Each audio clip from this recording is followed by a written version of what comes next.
I just want to do God's will. What you're seeking is a blessing from God. You must expect a miracle. You have the power of choice. Believe on the Lord Jesus Christ. Welcome to Life Today Live. Great to have you guys here. And we are live right now, so you're invited to be a part of the conversation today. This will be a fun one. My pastor, my former pastor for almost 20 years, we just moved, but he liked to say that if you're not coming out of a storm, you're probably going into one. That's just the nature of life. And if you've been around very long, you know, it's just, hey, this is a tough one at times. But we don't have to fear. We don't have to worry because God is with us. We're not rescued from the fight. We are rescued so that we can fight because we're guaranteed to win. There's my sermon. We're going to talk today about how to really live in that peace and joy. And my guest today has experienced that and continues to experience that and probably has to fight for it, I'm guessing, at times. Her name is Tricia Goyer. She is the host of the Tricia Goyer Show. If you're into podcasts, I recommend that one, especially if you're a mommy, because she's really speaking in the lives of a lot of women. Sorry. Judy, I hear you. You do get tired of the storms. You want some calm waters. I was on a plane last week, and it was one of the worst flights I've been on. And I led the main cabin in prayer, and my prayer was, Jesus, you've calmed the storms. Calm the winds, please. I hate flying. Fortunately, anyway. So Tricia Goyer is with us today. She has a new book out. It looks like this. It is called Heart Happy. Subtitle, Staying Centered in God's Love During Chaotic Circumstances. And so whether you're in a chaotic circumstance, coming out of one, going into one, there's some hope for you. And Tricia is here to share it. Tricia, great to have you on Life Today Live. Thank you so much. I am so excited to be here. So let's start with you. Tell me about your chaotic seasons and kind of where some of this realization, some of this journey you've been on came from, because I'm guessing it came from your own chaos. Absolutely. Well, talk about chaos. My husband and I have 10 kids. Oh my. We had 3 kids that we raised almost to adulthood, and then God put adoption on our heart.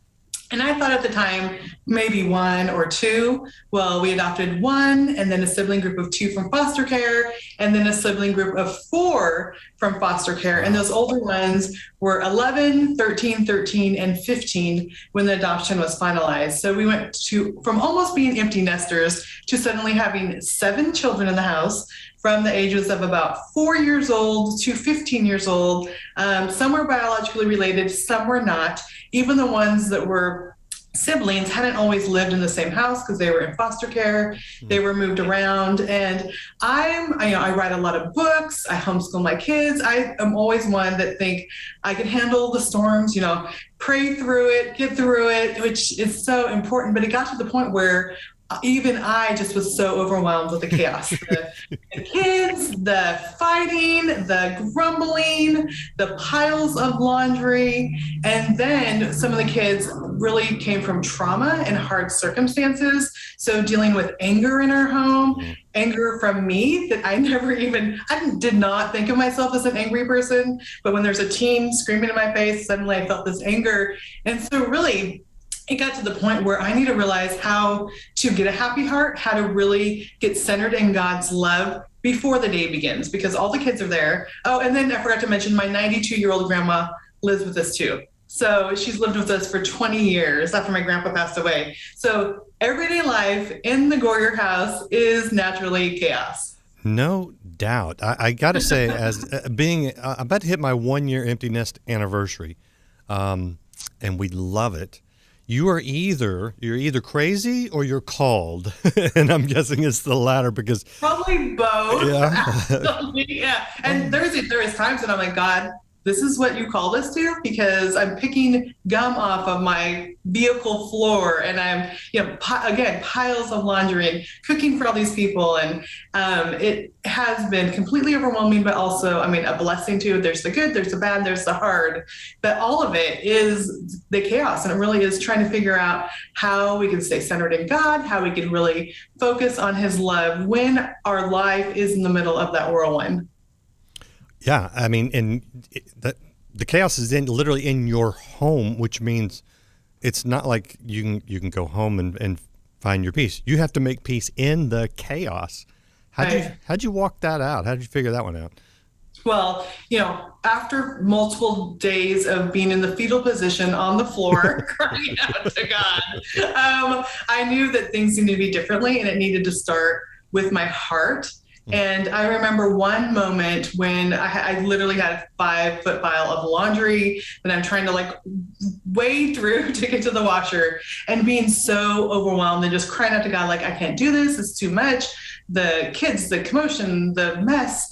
And this still small voice spoke to my mind, and it said, I love you just as much is when the laundry's caught up, or when the laundry's not caught up than when it is caught up. Mm-hmm. And I realized at that time I was trying to control my outward circumstances to bring peace to my heart. And so the first thing I did is just accept God's love. Just accept that he loves me, he cares for me. I don't have to keep up. I don't have to prove myself. And some of us do find that easy. For me, I always felt like I had to please God or do things for him. And really just accepting his love was the first step.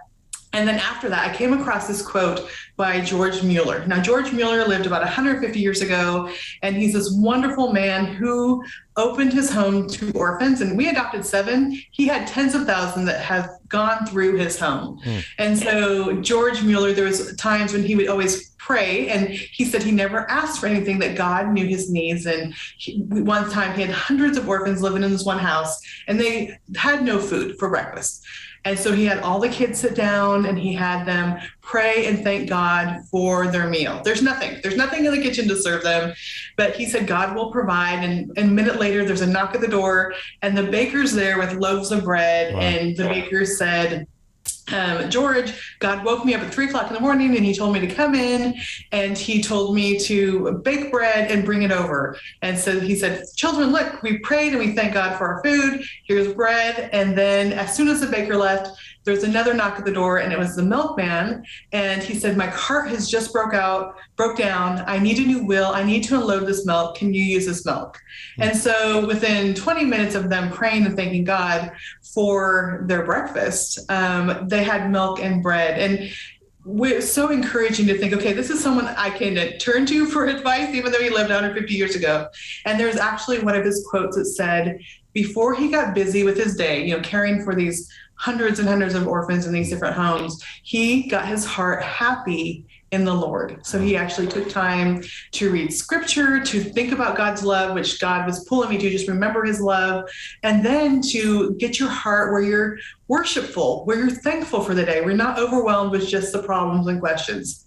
And so even though I've had a quiet time for many years, and I would, sit there and read my devotional book and write in my journal and pray, I really started taking the extra step of pausing and thinking about God's goodness and thinking about his love for me and thinking about him walking through the day with me, that I could turn to him in all my concerns. And so even before the kids woke up, my heart was happy in God. And that made such a huge difference in my attitude, which kind of reflected on the kids' attitudes. They're like, Mom, you're kind of weird today. You're like hugging us and smiling. What's going on? And I realized instead of being so overwhelmed with all the things, to just focus on God and loving the people. And my house is probably messier now than it has ever been in my life. But I have such a happy heart as I'm able to focus on God, even in the middle of the chaos.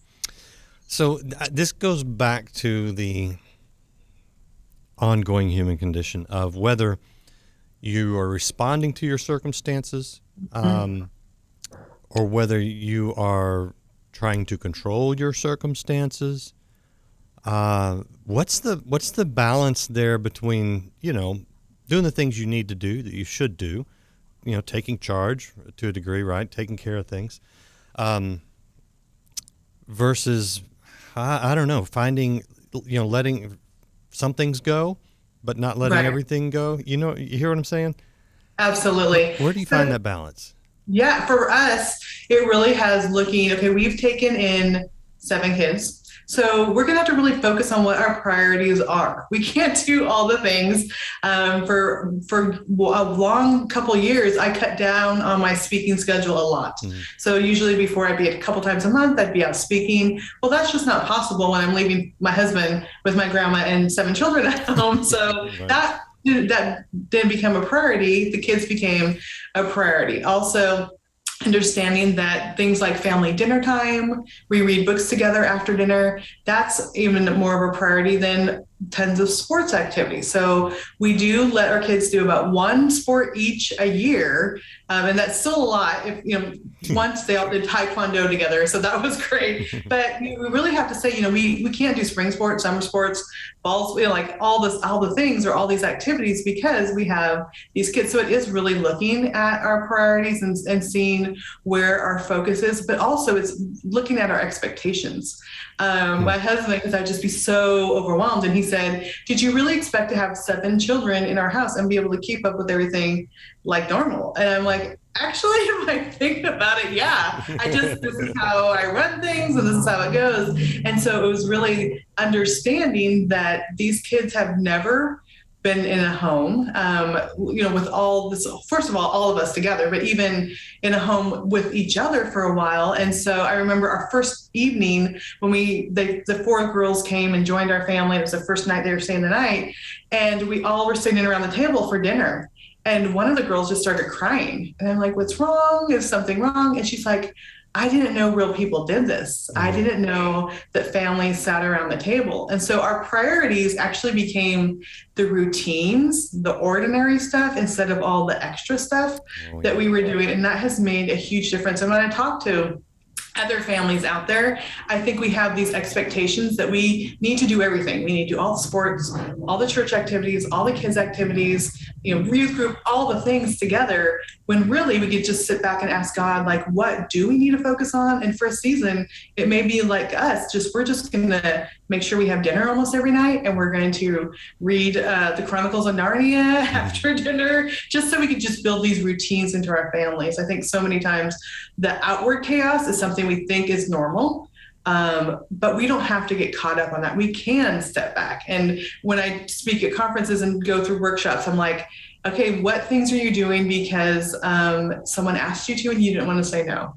What things are you doing because someone else is doing it, but it doesn't really work for your family? And I'm like, what would it feel like to cut those things from your schedule? And I could see these burdens actually lift off these faces, like, oh, someone's giving me permission to say no to these things. So sometimes the chaos is self-inflicted. Sometimes the chaos is just hard stuff that happens in life that no one expects. I mean, none of us expected the pandemic to come. But it really, when we can kind of turn to God and ask him to show us what's important, what's not important, what do we need to focus on, it really makes a huge difference. What have you seen in some of these children that are in your home or have been in your home? What do I see in the change in them? Yeah, sure. Yeah. So what we saw was, we're taking kids from very hard places that have, there's loss and there's trauma. If they're in foster care, it's for a reason. Yeah. And then being able to see that, we're all a family. They have a hard time, and some of them even have a hard time believing that they can be loved, that they are loved. It's interesting because I talk about this in the book too. Some of the kids, the more I try to love them, the more I reach out, the more they push away. In fact, one of our daughters, when she turned 18, went and moved back with her biological mom. And I think that's another thing that's heavy on my heart. It's hard to have a happy heart when you're trying to love people and they're, rejecting that. And so for me, it was understanding that I can only give love as much as, I can give love, but it's up to the other person to accept it. And it's actually helped me understand God's love even more.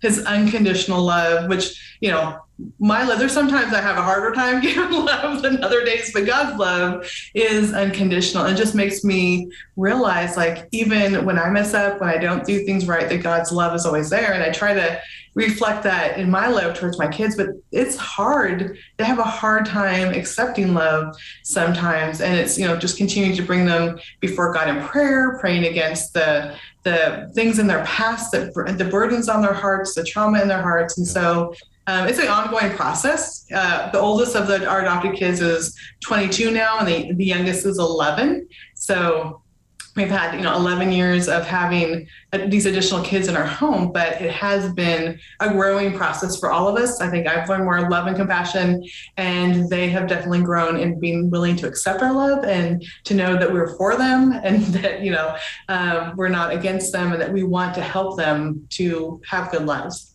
Yep. I'm assuming that some of them have been quite welcoming to that type of love, and having not had it as well. I mean, you talked about the one that was a little maybe difficult experience, but have you had others that have just really just...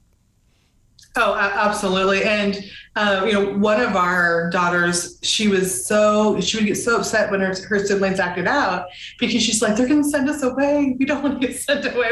First of all, we're like, we're not going to send you away, but we have had the ones that are just like, okay, you're my mom and dad, and I'm fine, and I don't want to even think about or talk about the past. In fact, one of our daughters, when she was 5 when we adopted her, and we took her to trauma counseling. We took all the kids to trauma counseling, and she just didn't want to talk about the past. She's like, I have my mom and dad now. I'm good. I'm fine. And the therapist says, sometimes it takes years for kids to work through things. Mm-hmm. But there was tantrums. There was all kinds of difficult situations. Like, she was almost testing our love, but she never doubted our love. She never, wanted to talk about what happened in the past and, some of the trauma in her past. And she was like, good. She's like, Mom, Dad, good. And she's always been like, she's never reverted to that. Yeah. That's gotta be its own reward. Yeah, absolutely. Yeah. And just seeing where they are now, and seeing, they came with so many labels, so many diagnoses and labels and all the trauma. And you're thinking, are they ever even going to be able to read or be able to be in a homeschool, but be at grade level?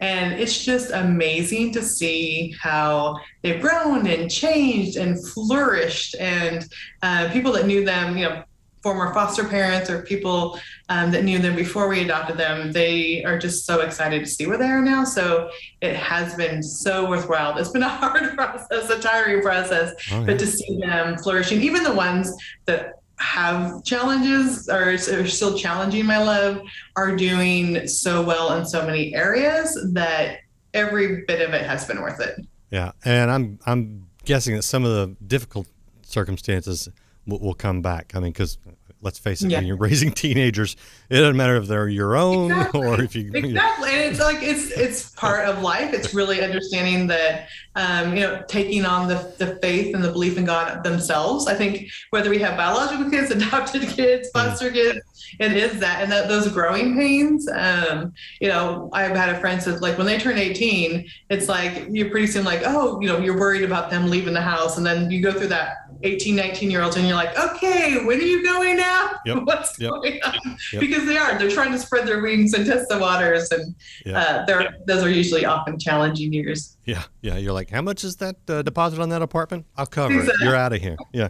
You're gone. All right. This is Tricia Goyer's book. It's called Heart Happy. It's available now. And she talks about a lot of these things, as well as the lessons that she's learned and continues to learn. And if you want to check out the Tricia Goyer Show, that is on triciagoyer.com. And when you go there, you'll see the podcast right there. You can check that out. She does interviews like this and encourages you. And so I would encourage you to find more encouragement there.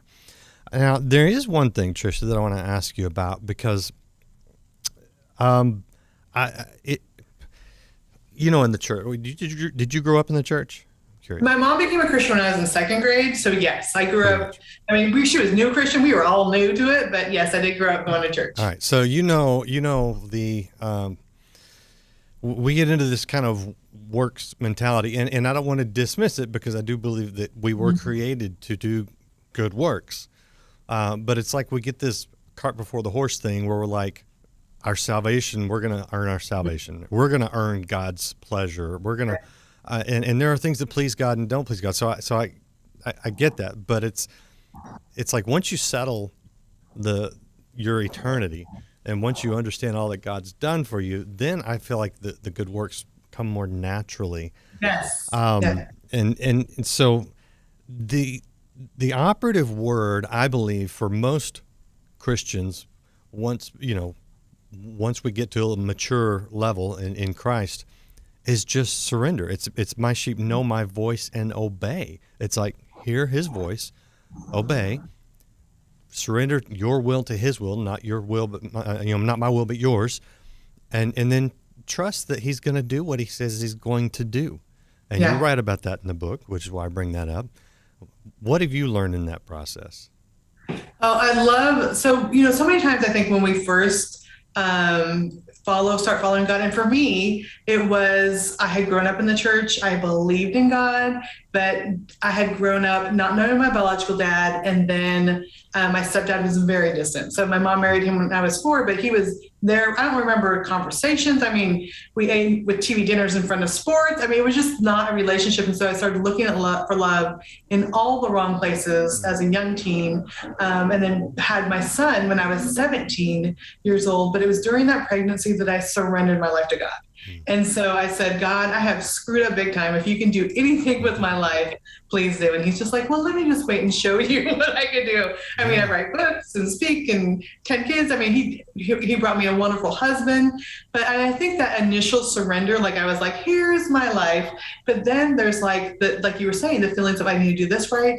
I need to do that right. And, I got to stop watching soap operas. I have to stop reading those romance novels. Like all the do's and don'ts were just filling my mind for so many years, and like, oh no, why was I not being patient enough or kind enough? And it was like such a heavy burden that I was carrying. And I think so many times we do we need to make sure to be at church and be serving in church and be in a Bible study, and it does out of good intentions. Right. And for me, it was like, oh, God has changed my life. He saved my soul. So I just want to live this good Christian life and raise my kids this way. And it's very good intentions, but it's a very heavy burden. And so then it gets to the point where I can't do all the things I was doing because suddenly I have these children in our home, which again, I was surrendering to God through adoption. And I think God needed to get me to a place where I was at the end of myself, where I couldn't do the works to make him happy, to make me realize how much he loves me. And then going through and talking about the happy heart, like what is keeping my heart from God?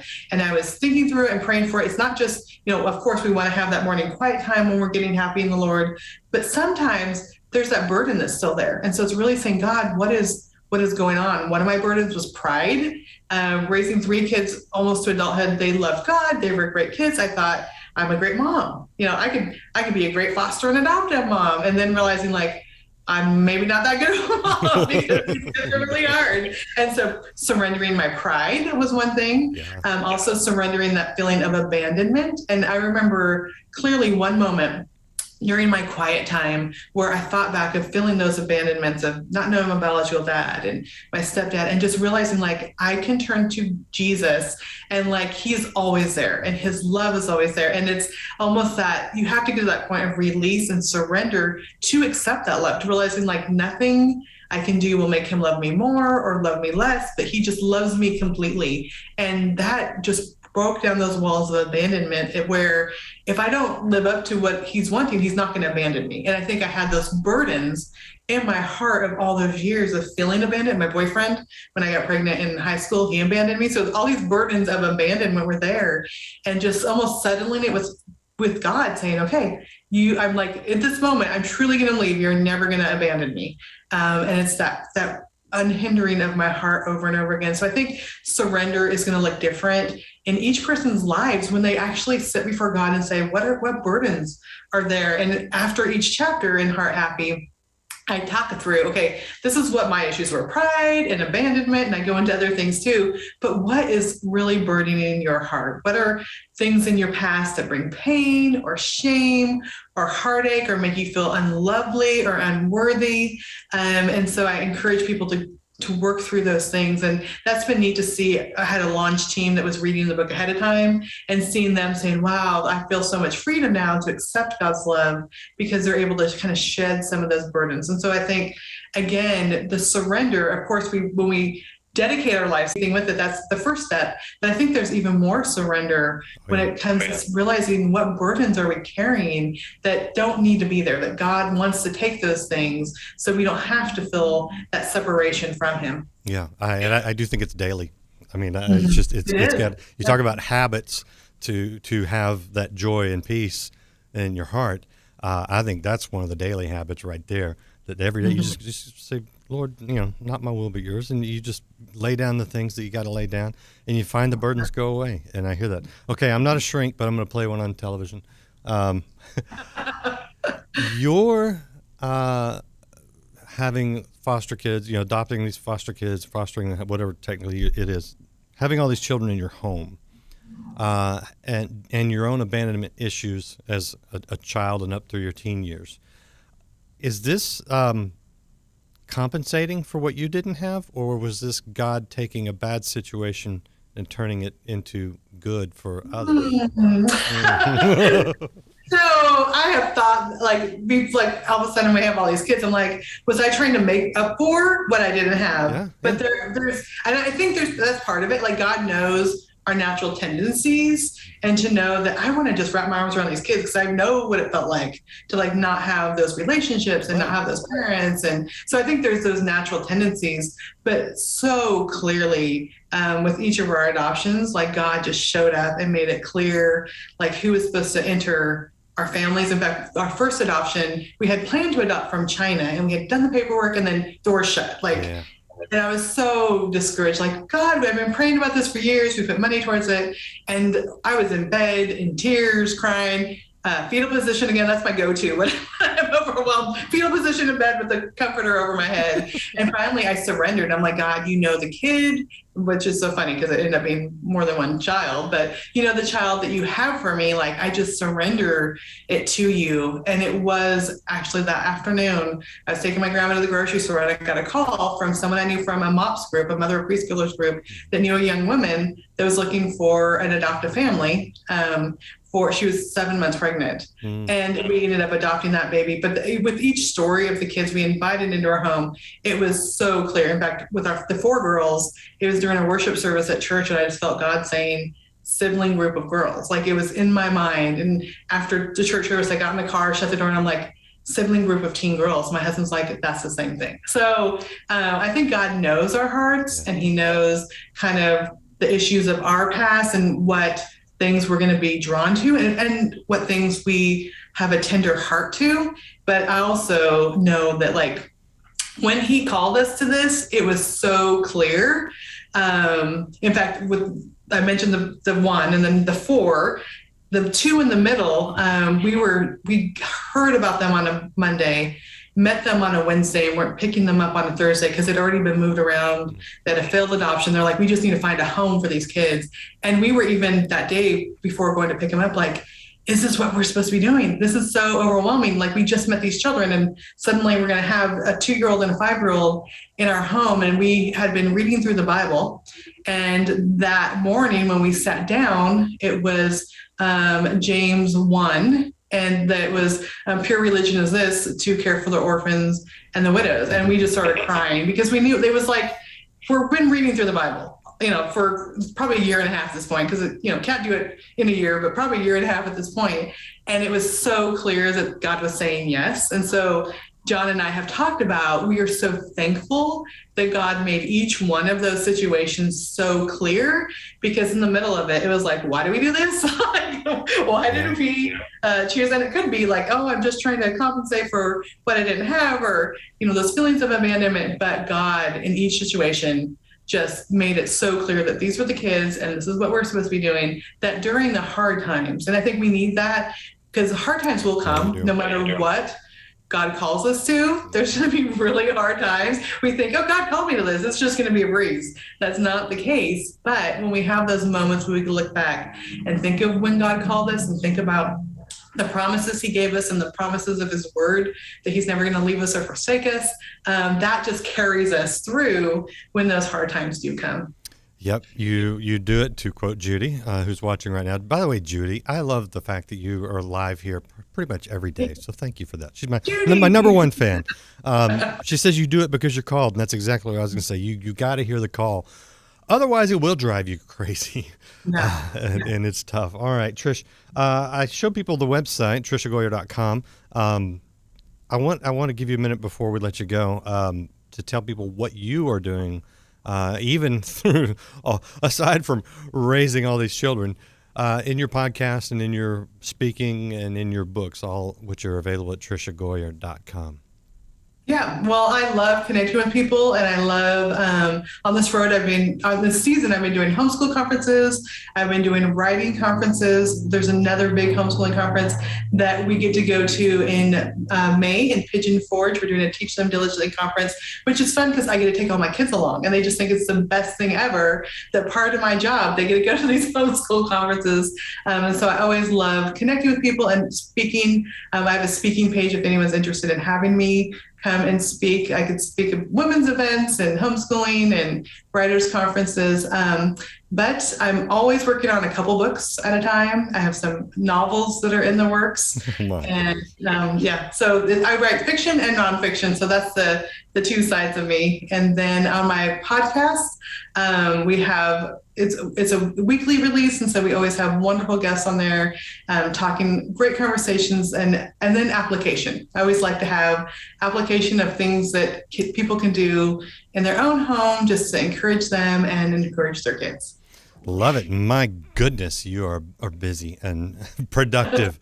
I get it. So I understand now the giant stacks of books on your homepage where you're sitting in the it's like you got. I've written have over 80 books published now. Oh my goodness! Wow, well, good for you. Well, thank you for taking a few minutes to share with us and our audience today. Appreciate you just opening up and oh, by the way, thank you for adopting. I was adopted at birth. And oh wow, that's awesome. So I know what it means, and so bless you for doing that. And again, thanks for sharing with our audience today. Appreciate you. Thank you so much for having me. It's been great being here. Appreciate all you guys watching. Be sure to check out TriciaGoyer.com and the book, and make your heart happy too. You can do it. We can do it. We'll be back more this week. So I'll see you again next time here on Life Today Live.